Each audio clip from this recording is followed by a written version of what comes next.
You're listening to the N2K Space Network.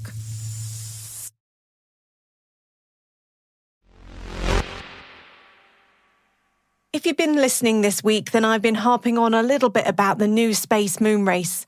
And forgot to mention that the battle is not only heating up between the countries, but also between commercial companies. Japan's iSpace failed at their first try earlier this year. Other companies like Firefly Aerospace and Draper have their own landers heading out in the next couple of years. Astrobotic has announced that they're building a simulator testbed ahead of planned lunar missions. And watch out, world, Intuitive Machines have set the date for their first mission to the moon. T-minus 20 seconds to LOS speed risk. Go for deploy. Roger roll. Today is August the 15th, 2023. I'm Alice Carruth, and this is T-minus.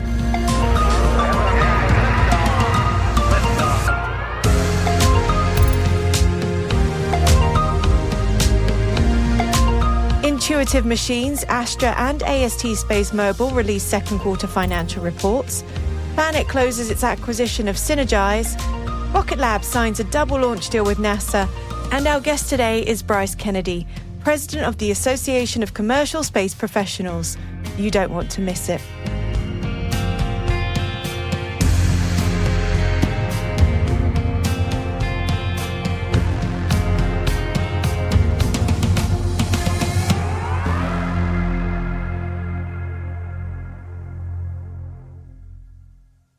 On to today's Intel briefing.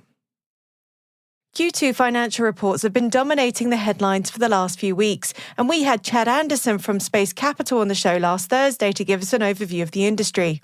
Yesterday saw another wave of reporting, notably from three different companies: Astra, AST SpaceMobile, and Intuitive Machines. So let's dive into the news, shall we? Intuitive Machines led with a launch date for their first lunar lander mission set for November of this year. The company's CEO said, "Our lunar lander is complete and will be prepared for delivery in September." The company has secured a launch window from Pad 39A, preserving a 6-day launch window starting on November the 15th. The company has spent the last quarter focusing on the final assembly of the IM-1 lunar lander, which will be launched on a SpaceX Falcon 9. As for their financial results, well, it looks like a mixed bag with a lot of wins to come.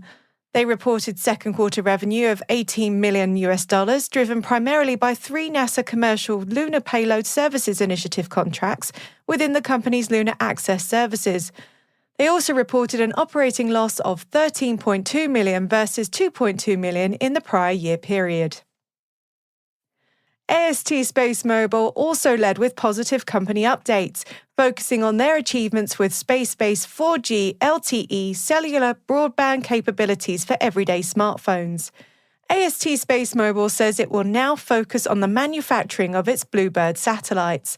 The first 5 satellites are fully funded, with a planned launch in Q1 of 2024 and a plan to offer the initial commercial service 3 months after launch. The company has also announced that it's raised cash and liquidity of up to $179 million, with a comprehensive financing package of non-dilutive debt and equity designed to support their strategic investment process. AST SpaceMobile needs around 90 BlueBird satellites for its planned 5G broadband service, which they will use their new funding for. Telefonica also announced that it's preparing to run a trial of AST SpaceMobile's Blue Walker 3 satellite in rural parts of Colombia. The test will be carried out in 2 unspecified regions of Colombia, where Telefonica has no mobile coverage at present, according to the Chief Technology Officer at Telefonica Hispanoamerica. Astra announced delays, job cuts, and the relocation of 50 of its engineers earlier this month, so we weren't expecting the best for their Q2 financial report. The company's CFO said on the earnings call that they continue to reduce operating expenses, including a 52% decrease in G&A expenses quarter over quarter. Astra expects additional savings of approximately $4 million per quarter starting in Q4, based on the reallocation of resources announced earlier this month. As a result, the company is expecting further reductions in quarterly cash burn throughout the remainder of the year. Astra did report some good news. announcing the first 4 shipments of Astra Spacecraft Engines out of their Sunnydale Spacecraft Engine manufacturing facility, as well as the completion of a Service Readiness review for Astra's Space Force STP-29B mission. Another company that reported cuts earlier this month was Planet, but the Earth observation company finally has some good news as it's closed on its acquisition of Slovenian-based Synergize. The purchase was announced in March of this year, and Planet plans to use the Synergize technology to enhance its Earth observation platform. Planet says that its business is growing, but it cut its growth forecast for the current fiscal year from 35% year-over-year growth to 20%. I mentioned at the top of the show that Astrobotic has announced that it's building a simulated lunar surface for testing and research. The company has started work on a 100 by 100 meter high-fidelity 3D test field that will mimic the topography and optical properties of the moon's surface. This simulated site, called the Lunar Surface Proving Ground, will be used for a variety of test campaigns, from precise lunar landing technologies like LiDAR scanners and navigation algorithms to lunar rovers and other robotic systems. Astrobotic says the facility will be used for simulating the extreme lighting conditions encountered at the lunar poles, that coveted area that everyone is racing to reach. Things keep looking up for Rocket Lab. The company has announced a double launch deal with NASA to deliver the agency's climate change research-focused mission, PREFIRE, to low Earth orbit next year. Both missions will be launched by Rocket Lab's Electron vehicle from the company's launch complex in New Zealand. The PREFIRE mission, which stands for Polar Radiant Energy in the Far Infrared Experiment, aims to give researchers a more accurate picture of the energy entering and leaving Earth. The mission consists of 2 6U CubeSats with a baseline mission length of 10 months and is jointly developed by NASA and the University of Wisconsin-Madison. Viasat has inaugurated a real-time Earth ground station in Hokkaido, Japan, for K-band payload data downlink services. Collaborating with Infostellar, the Tokyo-based ground station as a service company, this location streamlines mission-critical data delivery across the northwestern Pacific. Viasat's proficiency in K-band, which offers 3 times the download capability compared to the conventional X-band, positions it as a frontrunner for LEO missions globally. Their expanding RTE K-band network, currently in Sweden, Ghana, South Africa, and Australia, is set to branch out to Alaska and Argentina next. After skipping the International Astronautical Congress in 2022 due to visa issues, Roscosmos, Russia's space state corporation, intends to attend the 2023 event, a major annual space gathering. Russia has been a member of the International Astronautical Federation since 1993. In somewhat related news, Roscosmos has received no confirmation from countries to join its Russian orbital station project, their follow-on space station in low Earth orbit, despite offering BRICS nations, African countries, and Belarus opportunities for dedicated research modules.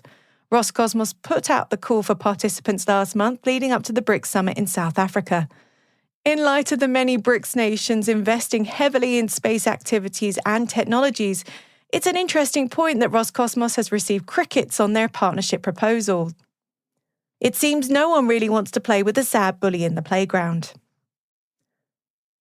And some executive moves to wrap up the Intel briefing today. Vast, a space habitation tech firm, has reshuffled its leadership. Max Hout steps down as CEO, while founder Jed McCaleb becomes board chair. Notably, Alex Hudson, an ex-SpaceX executive known for the Crew Dragon spaceship, joins as Vast's inaugural CTO, amplifying their crewed spaceflight expertise. UK-based Orbex has enlisted aerospace veteran Leslie Steele as their Chief of Spaceport Operations. As Orbex nears the UK's first mainland vertical rocket launch, Steele will direct operations at Sutherland Spaceport, leveraging her 4 decades in aerospace. Her immediate focus, securing the spaceport license and ensuring seamless collaboration with local stakeholders.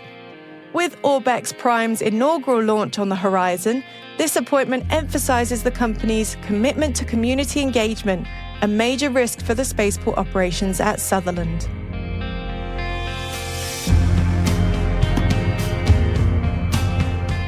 That concludes our briefing for today. You can find links to further reading on all the stories we've featured in our show notes.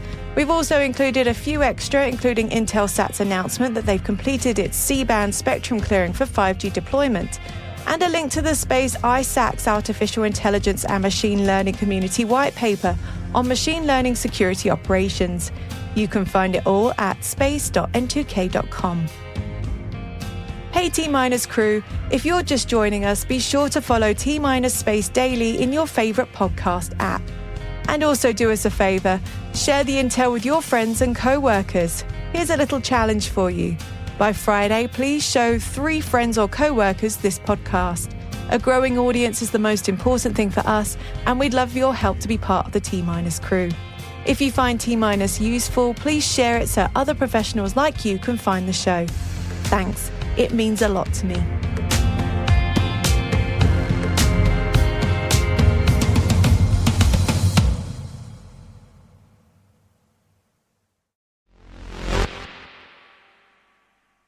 Our guest today is Bryce Kennedy, President of the Association of Commercial Space Professionals known as ACSP. Bryce has been on T-Minus before and wanted to bring us some updates on ACSP, including details from their last boot camp. Our host, Maria Varmazes, started off by asking Bryce to talk a little about what happened at the event and what was learnt from it. And if you're curious about ACSP and their upcoming boot camp, head over to space.n2k.com/ACSP to learn more. It grew out of a need that we saw where basically we see there's 3 points of failure in the commercial space industry. There's tech, there's financing, which any startup has to go through, and then the third component, especially with space, is regulatory hurdles. And so we chose to focus on the regulations and training people to multiple level degrees that they can then bypass the traditional gatekeeper of regs, which are attorneys, the agencies themselves. They're nebulous, they're archaic, people don't know how to navigate them, and it's really become a burden on our innovation in the industry. So we decided to put on a boot camp back in March in New Mexico.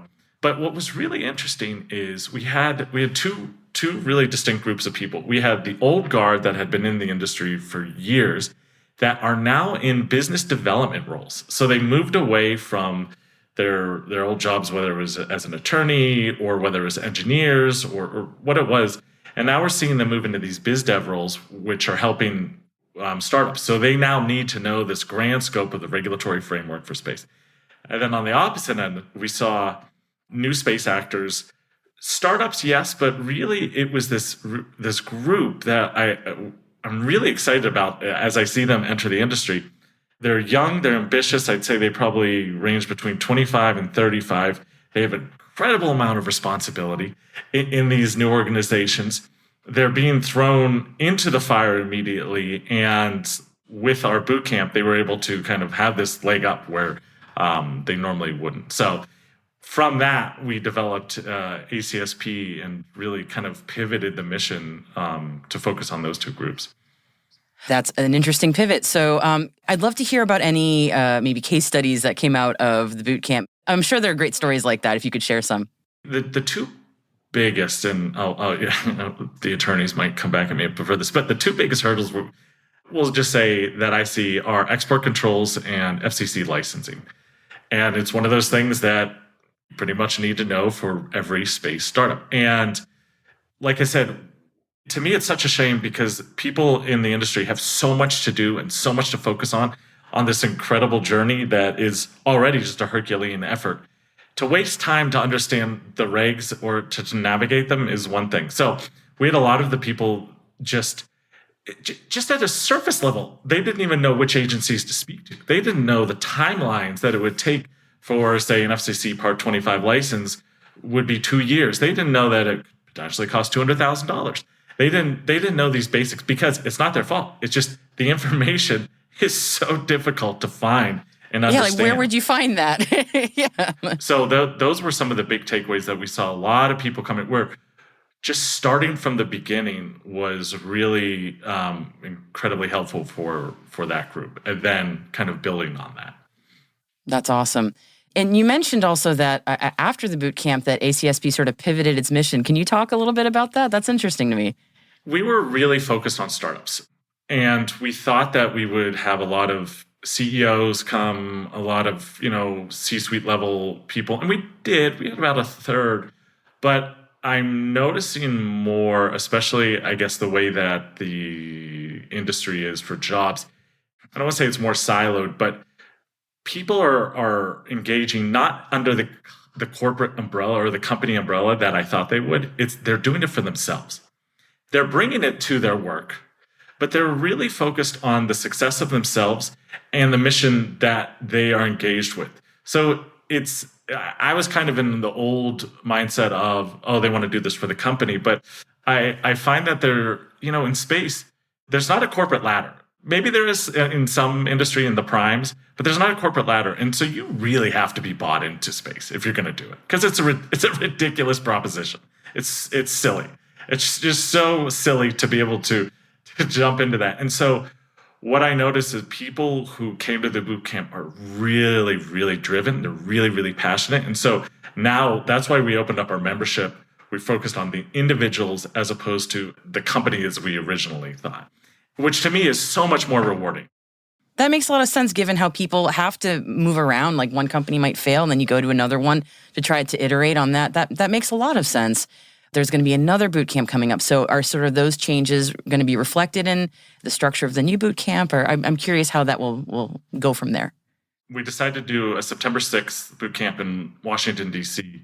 A, because we have a lot of our constituents are in D.C. And B, because kind of what I said before, we have this broad idea of democratizing access to space. We want everyone to be able to get there. We're focusing on the regulatory aspect. We're broadening that out slowly but surely. But regulatory is our niche right now. And from the first boot camp, we realized, oh, wow, we thought on a pretty niche subject of the regulatory aspect in trainings, but we realized we were missing one step. And the first step is the breaking down which agencies to speak to, having industry insiders navigate the pitfalls, the blind spots, how you speak to, agencies. And so we kind of assumed that was already baked into industry knowledge, and it's not. And so this one is addressing that issue. And so we have some really cool people that have signed on for this one-day event. We have Karen Shenneberg, formerly of SpaceX, FAA. She is just an industry beast and knows. I mean, what we try to focus on with our instructors is that they're in the trenches. They've been in the trenches. They're still in the trenches. And that they can bring the most insight to our community as possible. We have Deputy CFO of NASA talking about the navigation of that behemoth of an organization. We have Laura Cummings of Astroscale, and she's going to talk about FCC ITU. And then we have Mike Monero of Aiken Gump law firm, and he is just a policy wonk. He helped write Space Policy Directive 2. So the whole boot camp is based on navigating space law and policy from a DC perspective, which, again, everyone kind of needs to know, unfortunately, or fortunately. There's an event coming up about government contracting. So, again, this is the nuts and bolts of how it all gets done. And maybe it's not like the sexiest headline in the world, but it's how things happen. I know. Can you tell me a bit about that? Sure. You're so right. I like shiny objects. I like sexiness. And it's funny because every time we try to steer towards the sexiness, we're like, it doesn't really move the needle. Okay, let's go back to the basics. Let's go back to works. And government contracting is it. I mean, I think government still is 70% of the industry backing. So you got to know it. It's one of those things. And we're having Kelly Koppel from Aegis come on, and she is just amazing of her knowledge of government contracting, and she breaks it down. I'm all about pathways. If there's not a clear pathway of how to get from A to Z, then that's one of ACSP's really, core missions. And so that's what that webinar is going to be. And the other thing that we really try to open up is ask me anythings or questions, because some people just need one or two questions answered to help move things forward. They don't have the money necessarily to pay an attorney $500 to $1,500 an hour. They don't have 20 hours to spend looking for the answer. So that's why we do these. So people can come on and just ask direct questions that are relevant to their business. And again, we're focusing on a very niche effort right now to systematize, advocate, train on regulatory fronts, and then we're broadening out. So if anyone in the industry that is looking for pathways, that is looking for a hub of knowledge, of network, please check out ACSP. We're always taking suggestions. We're agile purposely, we pivot quickly, and the more that we can have really driven people that are passionate about space as a part of ACSP, the better we all are. And a little reminder, you can learn more about ACSP and their bootcamp at space.n2k.com/ACSP.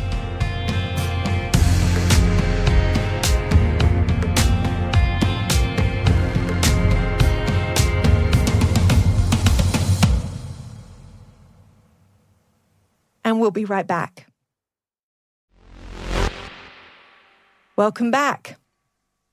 We all have different definitions of what is cool. I'd argue being a rock star guitarist and astrophysicist like Brian May is the pinnacle, but I'd also argue that a Bronze Age weapon made out of a meteorite is also pretty high up there. Imagine life back then, 2,000 years BC. They had skills. Metalwork had really developed in Europe. In the Stone Age, flint was shaped and used as tools and weapons, but in the Bronze Age, stone was gradually replaced by bronze, and apparently meteorite. An arrowhead originally discovered in the 1800s in Switzerland has recently been reanalyzed, and scientists say that it's made from a meteorite that landed on Earth 3,500 years ago. Testing has revealed that the arrowhead not only contained aluminum-26 isotopes that don't naturally occur on Earth, but also traces of iron and nickel alloy consistent with meteorites. Further testing has revealed that the meteorite used in the Swiss arrowhead matches the material found at a meteorite site in Estonia, located more than 1,400 miles away from where the arrowhead was found. Imagine the stories that artifact could tell.